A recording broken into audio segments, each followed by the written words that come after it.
Right then, so what we've actually got here is the standing orders for the House of Commons, right? Now, this is from 1951, right?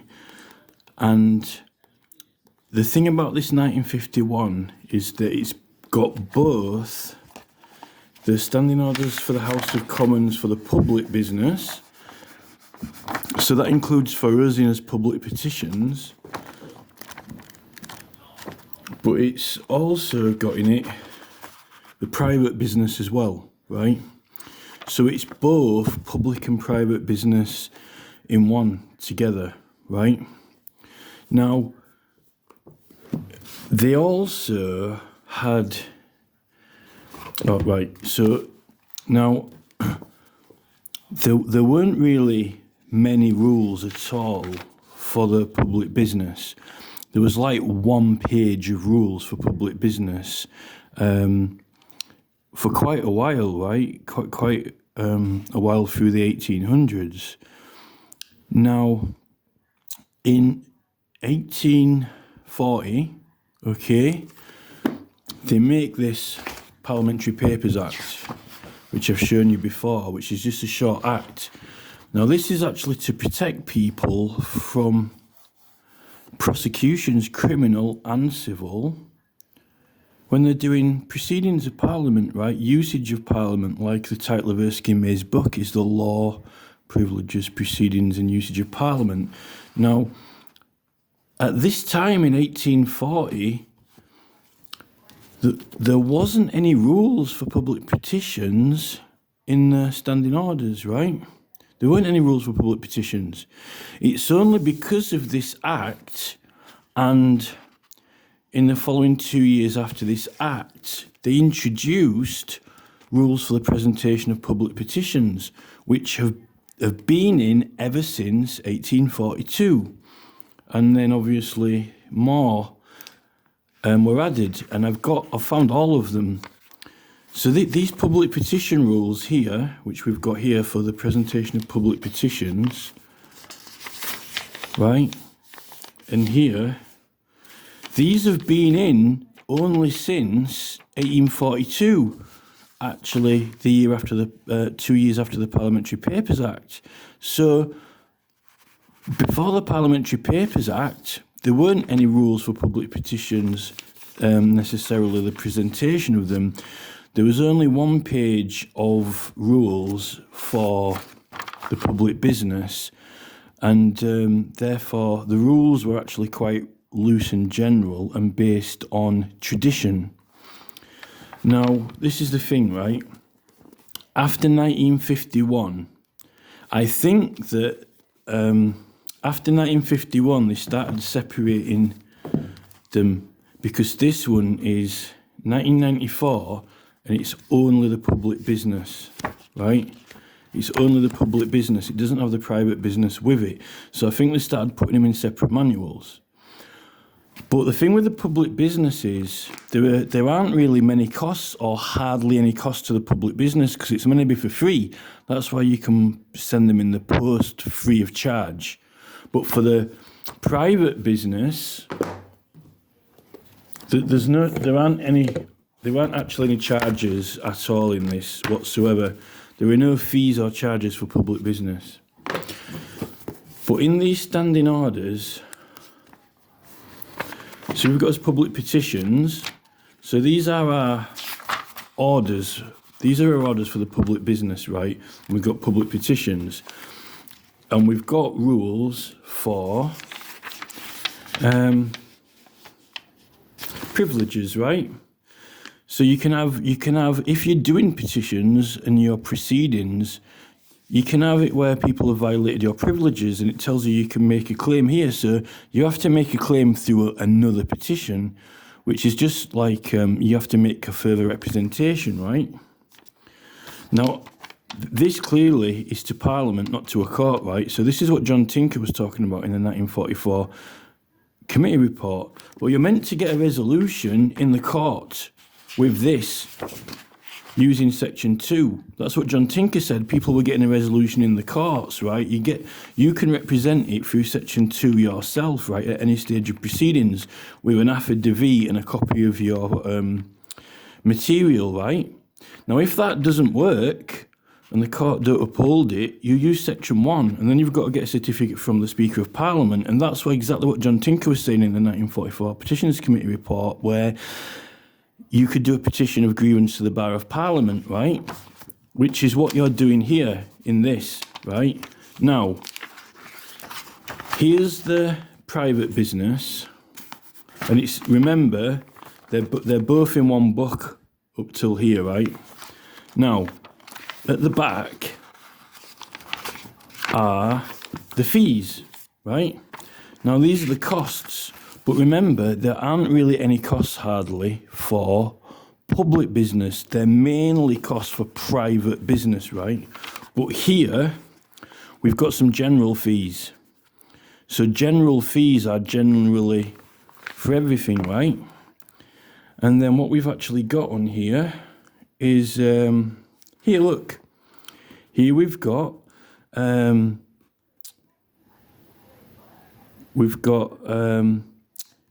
for every order for the commitment or discharge of any person. So you can have them committed, right? That's like in the 1688 Bill of Rights, commitments.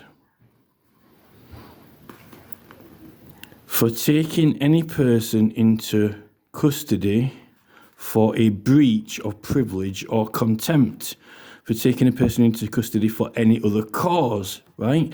So that even says cause. So these are like, it says the word cause. So where do we find the word cause in the Bill of Rights? Illegal prosecutions by the King's Bench for matters and causes decidable only in Parliament. Well, our petitions to Parliament are only decidable in Parliament, right? So these are matters and causes in Parliament. Now, here we've got breach of privilege here. It was £5 to have someone brought into Parliament on contempt for breach of privilege, right? And you can even have them committed. So these were the fees. So you would pay a fee to Parliament when you present your petition, like it says earlier on in here, and you'd have them brought in and prosecuted, and they'd have been told to withdraw their prosecution or stop it, right? Now, the thing is, in here, you can get a certificate from the Speaker, right? And the certificate from the Speaker is actually meant to make the court stop. But after 1911, the certificate can't be ignored by the court. The certificate, they've got to uphold it, right? Because this itself is not privilege. This act is instead of using privilege. So that means that the certificate from the Speaker in 1911 could not be denied by the court because it doesn't affect privilege either way, because you're not using privilege when you use this. It's instead of it.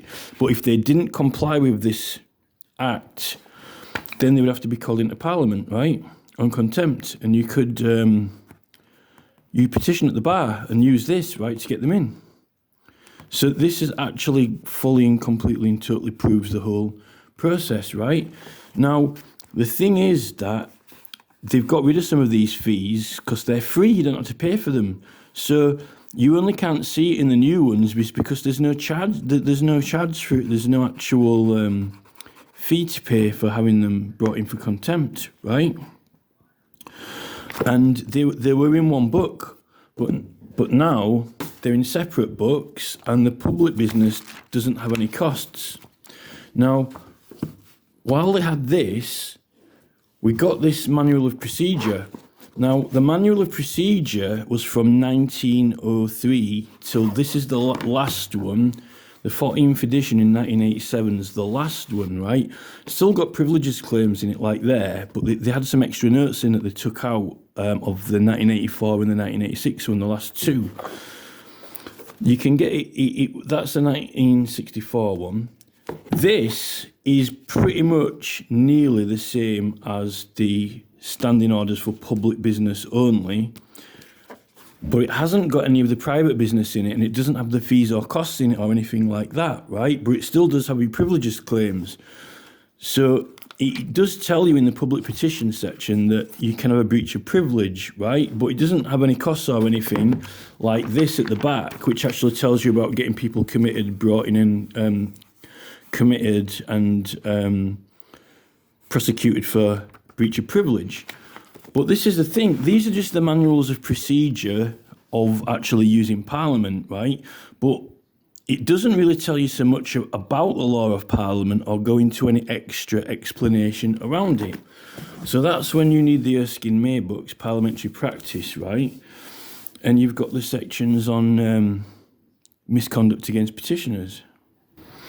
So this is page 166 in this particular edition, but this isn't all of them, right? So we got well, not of the very first ones, but it grows and develops. So this is misconduct affecting petitioners and others soliciting business before either house, right? So that is in order to. So this is basically getting arrested illegally, when you're illegally arrested, or if you're obstructed or blocked from your processes. There are some laws around this. The Tumultuous Petitioning Act, 1661, has the soliciting of petitions to either House of Parliament in public by any persons. And that is a legislated process acknowledged in law, acknowledged in legislation, right? But then you've also got the 1688 Bill of Rights.